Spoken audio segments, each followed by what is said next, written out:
can be no peace in a world of sudden terror. We did a mission, but we will fulfill it. I completely agree that there are Al-Qaeda and Taliban in both Afghanistan and Pakistan. Certainly they are crossing from Pakistan side and causing bomb blast and terrorist activity in your country.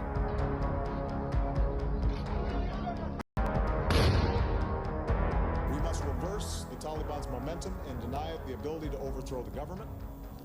And we must strengthen the capacity of Afghanistan's security forces and government so that they can take lead responsibility for Afghanistan's future.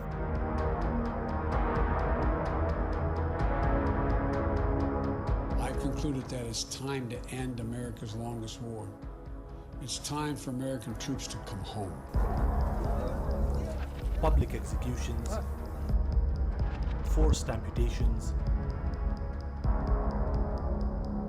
stoning,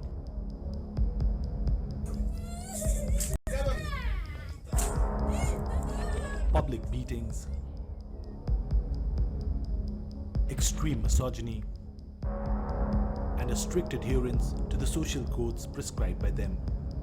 Taliban has gained notoriety over the last 2 decades. Back in 1978, Afghanistan, ruled by a communist government, was fighting the insurgent Islamic guerrillas referred to as Mujahideens. The Afghan government got support from the Soviet Union, which used its superior military power to control civilians and several Mujahideen groups. These insurgent groups got the backing of the United States, making Afghanistan another platform for a proxy war. But after a decade of conflict, the Soviet Union, which was on the verge of collapse, withdrew its troops from the region. And in the early 1990s, a few men from northern Pakistan formed the Taliban, which means students in the Pashto language. When the Taliban announced the formation of an Islamic government in Afghanistan, several warlords joined them. Taliban leaders marched across the country. In September 1995, they captured the province of Herat, bordering Iran, and exactly 1 year later, they captured the Afghan capital, Kabul, overthrowing the regime of President Burhanuddin Rabbani. In 1996, Taliban formed an Islamic government and shifted the country's capital from Kabul to Kandahar. By 1998, the Taliban controlled almost 90% of Afghanistan. Afghanistan's economy was in shambles when the Taliban assumed power. But instead of working on fixing it, the Taliban imposed a strict form of Sharia law and banked on people's fears against the militant group to maintain its stranglehold. The group publicly executed convicted criminals, banned girls from going to schools, women were prevented from working, were forced to wear a burqa while in public, and had to be accompanied by a male relative when out in public. Men were also forced to keep a certain type of beard in accordance with the Taliban's interpretation of Sharia. They also banned television, music, and cinema. The Taliban also destroyed the famous Bamia Buddhist statues in central Afghanistan in the face of massive international outrage. When Air India flight IC-814 was hijacked by terrorists in December 1999, they landed the aircraft in Kandahar, which was controlled by the Taliban. Reports suggest that armed fighters of the Taliban surrounded the aircraft and later even provided the hijackers safe passage back to Pakistan. While the Taliban's backing for such terror elements was no secret, it was the 9/11 attacks that brought the focus of the world back on Taliban, mainly for sheltering Osama bin Laden. Taliban and Al-Qaeda were very close to each other. They were two faces of the same coin. Osama bin Laden, who was the founder of Al-Qaeda, was also in Afghanistan. Taliban and Al-Qaeda had a very close relation. When Taliban was ruling Afghanistan, Al Qaeda had their bases in Afghanistan itself, and they were aided and supported by Taliban government. On October 7, 2001, a US-led military coalition launched attacks in Afghanistan.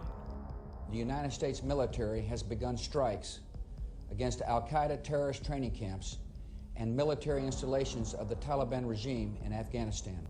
And now, the Taliban will pay a price. Within a week, the Taliban's regime in Afghanistan collapsed. Several Taliban leaders fled to neighboring countries, including Pakistan. Meanwhile, the United States installed a democratic government in Kabul and provided funds and support. It also helped the country conduct its first democratic election and funded several key infrastructure projects. While this helped the government in Kabul gain more legitimacy, the United States took a step from which there was no turning back. My fellow citizens, at this hour, American and coalition forces are in the early stages of military operations to disarm Iraq, to free its people, and to defend the world from grave danger. On my orders, coalition forces have begun striking selected targets of military importance to undermine Saddam Hussein's ability to wage war. In 2003, the US invaded Iraq, making Afghanistan their second priority. Eventually, the United States reduced the number of troops in Afghanistan. This helped the Taliban regain a significant amount of territory and power. While the world has been largely skeptical of Taliban's activities and ideologies, Pakistan has played a key role in the origin and sustenance of the extremist group. Many Afghans who initially joined the movement were educated in madrasas in Pakistan. Apart from Saudi Arabia and UAE, Pakistan was also one of only 3 countries to recognize the Taliban when they ruled Afghanistan. Later, when the US-led coalition launched attacks in Afghanistan, many senior Taliban leaders took refuge in Pakistan. Their logistic supply line was through Pakistan. Their headquarters were in Pakistan. Their families of Taliban was staying in Pakistan. So actually Pakistan double-crossed America, and that is why you find Taliban could not be finished after 20 years.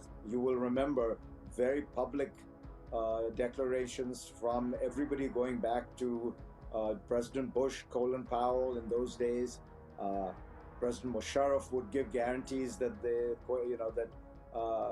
Osama bin Laden and Mullah Omar were not in Pakistan, all of which turned out to be false, by the way. The Quetta Shura, the governing body of the Taliban, was in fact in Pakistan. Osama bin Laden was in fact in Pakistan.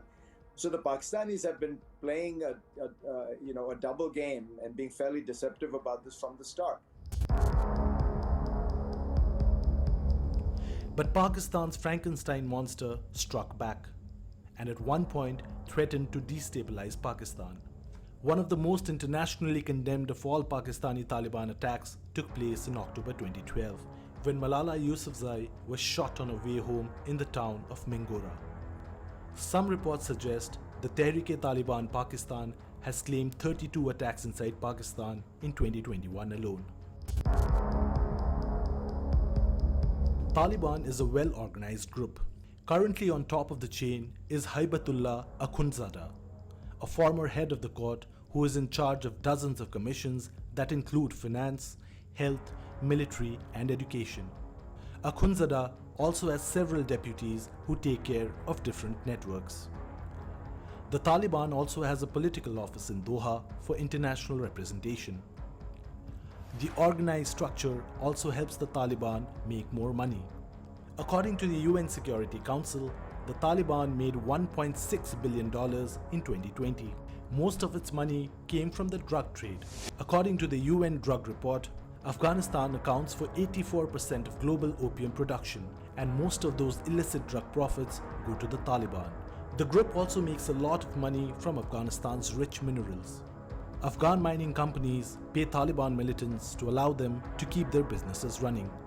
Those who refuse to pay get served with the infamous Taliban form of justice. The Taliban